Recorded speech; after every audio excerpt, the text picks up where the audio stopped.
నమస్తే, welcome to weekend analysis.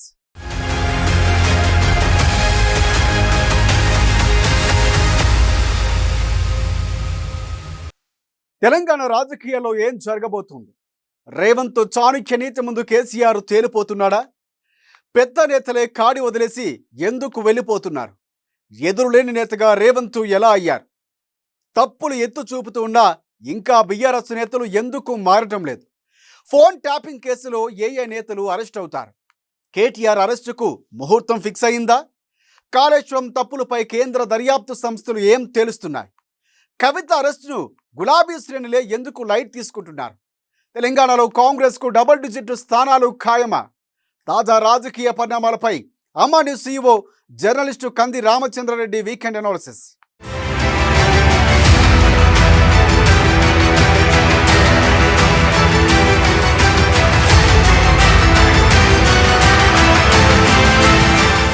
Telangana రాజకీయాల్లో ఏం జరగబోతోంది? రేవంత్ చాణక్య నీతి ముందు కేసీఆర్ తేలిపోతున్నాడా?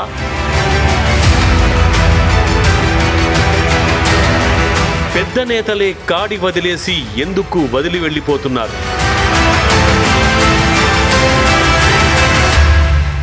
ఎదురులేని నేతగా రేవంత్ ఎలా అయ్యారు? తప్పులు ఎత్తి చూపుతున్నా ఇంకా బీఆర్ఎస్ నేతలు ఎందుకు మారడం లేదు?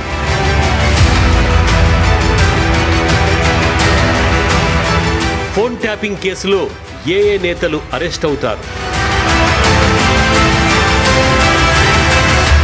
కేటీఆర్ అరెస్టుకు ముహూర్తం ఫిక్స్ అయిందా? కాళేశ్వరం తప్పులపై కేంద్ర దర్యాప్తు సంస్థలు ఏం తేల్చుతాయి?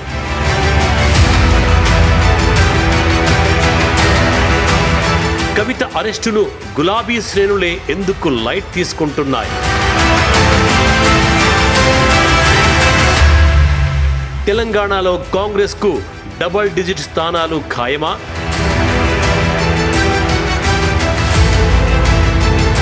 తాజా రాజకీయ పరిణామాలపై అమ్మా న్యూస్ CEO జర్నలిస్ట్ కంది రామచంద్రారెడ్డి వీకెండ్ అనాలిసిస్. తెలంగాణ రాజకీయాల్లో సరికొత్త ముఖ చిత్రం ఆవిష్కృతమవుతోంది. రేవంత్ రెడ్డి చాణక్యం ముందు అపర చాణక్యుడిగా కీర్తించబడ్డ కేసీఆర్ తేలిపోతున్నాడు. 7 ఏళ్లు నిరంతర నిఘా కొనసాగిన మొండిగా పోరాడి పద్మ వ్యూహాన్ని ఛేదించి ప్రజల్ని మెప్పించి అధికారం సాధించాడు రేవంత్ రెడ్డి. కాంగ్రెస్లో నేతల మధ్య సఖ్యత ఉండదన్న భ్రమంలో ఉన్న విపక్ష గులాబీకి తన పంజాతో అసలు రాజకీయం పరిచయం చేస్తున్నాడు సీఎం.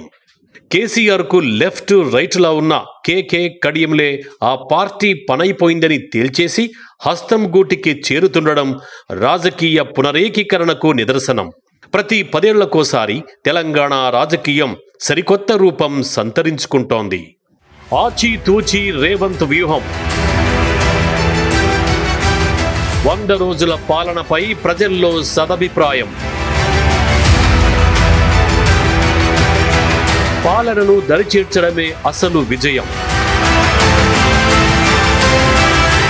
ఈ ప్రభుత్వం మనదన్న భావనలో జనం. గత ప్రభుత్వం నిర్లక్ష్యం చేసిన రంగాలపై ముఖ్యమంత్రి రేవంత్ రెడ్డి ఫోకస్ పెట్టారు. ఉద్యోగ నియామకాల నుంచి సంక్షేమ పథకాల అమలు దాకా, సచివాలయం గేట్లు తెరిచిన దగ్గర నుండి ప్రజావాణి దాకా ఇది ప్రజా పాలన అందించే సర్కార్ అన్న ముద్రను 3 మాసాల్లోనే రేవంత్ రెడ్డి వేయగలిగారు. గత ప్రభుత్వ అవినీతిని ప్రజలకు వివరిస్తూనే కార్యాచరణను విస్మరించకపోవటం ఈ ప్రభుత్వ పరిణితికి ముందు చూపుకు నిదర్శనం. ఫోన్ ట్యాపింగ్తో అనైతిక చర్యలకు పాల్పడమే కాక ఆస్కార్ అవార్డు వచ్చినట్టు రాధాకిషన్ రావు చేతులు ఊపుతూ వెళుతుండడం వారి రాక్షస నైజానికి నిదర్శనం. ఎమ్మెల్యేలకే అందుబాటులో లేని గత ప్రభుత్వం. బీఆర్ఎస్ సమీక్షల్లో ముఖం మీదే చెప్పేస్తున్న నాయక గణం. ధనవంతులు కాంట్రాక్టర్లకే నాడు ప్రాధాన్యం. సామాన్యులకు సైతం నేను ఉన్నాను అనే భరోసా కల్పిస్తున్న రేవంత్ ప్రభుత్వం.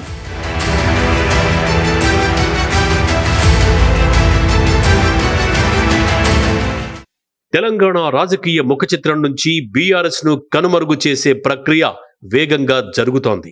గతంలో కేసీఆర్ చేసిందే ఇప్పుడు రేవంత్ చేస్తున్నాడు. అందుకు మించి పద్ధతిగా ముందు చూపుతో వెళ్తున్నాడు. ఇప్పుడు బీఆర్ఎస్ ను అణిచివేసే ప్రక్రియ జరుగుతోంది. రాజకీయాల్లో అదును పదును కీలకం. ఇప్పుడు బీఆర్ఎస్ ను అణిచివేయటం బీజేపీ కాంగ్రెస్లకు అవసరం. గతంలో కేసీఆర్ అనుసరించిన విధానమే ఇది. ప్రజల సమస్యల్ని పట్టించుకోకుండా భ్రమలతో ఊరేగిన కేసీఆర్ పవర్ కోల్పోయారు. 6 దశాబ్దాల వివక్ష కారణంగా దెబ్బతిన్న తెలంగాణ ప్రాంతానికి నూతన దిశా నిర్దేశం చేయడానికి, చరిత్రలో ఒక విశిష్ట నాయకుడిగా నిలవడానికి వచ్చిన అవకాశాన్ని కేసీఆర్ నిలుపుకోలేదు. సీఎం అయిన తర్వాత అధికారాన్ని, సంఖ్యాబలాన్ని సుస్థిరం చేసుకోవడానికి ప్రయాణం చేసి సాదాసీదా నాయకుడిగా మిగిలిపోయారు. తెలంగాణకు అద్భుత కొత్త నేతలను అందించే అవకాశమున్నా అడ్డదారిలో పయనించి రాజకీయాన్ని అరాచకం చేశారు. పగతో పంతంతో ప్రత్యర్థులను అణిచివేసే ప్రయత్నం చేసి ప్రజల మనోభావాలను విస్మరించారు. రాజకీయమంటే అధికారమే అన్న చందంగా వ్యవహరించి కేసీఆర్ చేసిన తప్పులే ఇప్పుడు రేవంత్ రెడ్డిని ఎదురులేని నేతగా మారుస్తున్నాయి. ఓవైపు ఎన్నికలు, ఇంకోవైపు కొత్త ప్రభుత్వం అన్న భావనలో రేవంత్ రెడ్డి ఆచితూచి వ్యవహరిస్తున్నాడు. ఇక లోక్సభ ఎన్నికల తర్వాత రేవంత్ పూర్తి స్థాయిలో రంగంలోకి దిగితే బీఆర్ఎస్ పరిస్థితి ఇక చెప్పలేం.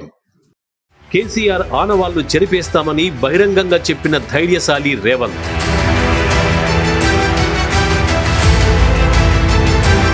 కాళేశ్వరం నుంచి ఫోన్ ట్యాపింగ్ దాకా బయటపడుతున్నాయి తప్పుల కుప్పలు.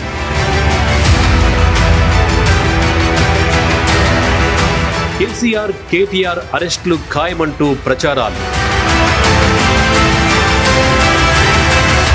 క్యాడర్లో ఆత్మవిశ్వాసం కలిగించని కేసీఆర్, కేటీఆర్ మాటలు.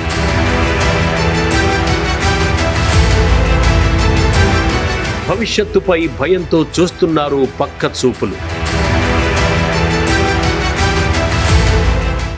లోక్సభ ఎన్నికల్లో కాంగ్రెస్ పార్టీ 14 స్థానాలు సాధించడమే లక్ష్యంగా పెట్టుకుంది. ముఖ్యమంత్రిగా, పిసిసి అధ్యక్షుడిగా రేవంత్ ప్రదర్శిస్తున్న రాజకీయ చాతుర్యంతో డబుల్ డిజిట్ ఖాయం. బీఆర్ఎస్ బోని చేయటమైంది కష్టం. కాంగ్రెస్ తర్వాత ఊపులో ఉంది కమలం. మోడీ మంత్రమే గెలుపు సూత్రం. లోక్సభ ఎన్నికల తర్వాత కాంగ్రెస్, బీజేపీలు మాత్రమే తెలంగాణ ముఖచిత్రంలో ప్రధాన పార్టీలుగా ఉండనుండగా సీఎం రేవంత్ మరింత బలోపేతం కావటం ఖాయం. ప్రజలు, ప్రభుత్వాలు మారిన నాయకులంతా సమీక్షల్లో మొత్తుకుంటున్న గులాబీ పార్టీ నాయకులు మాత్రం భ్రమల నుంచి బయటకు రావడం లేదు.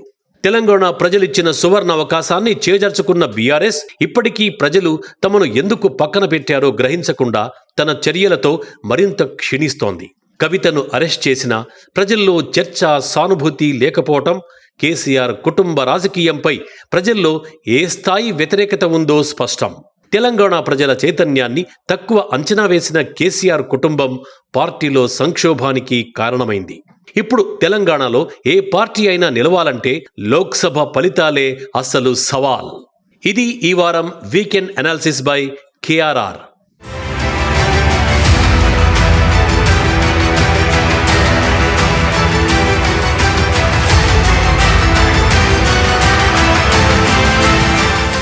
ఇది ఈ వారం వీకెండ్ అనాలిసిస్. మరో కొత్త అంశంతో మరొక వీకెండ్ అనాలిసిస్ లో మళ్ళీ వారం కలుసుకుందాం. అంతవరకు చూస్తూనే ఉండండి అమా న్యూస్.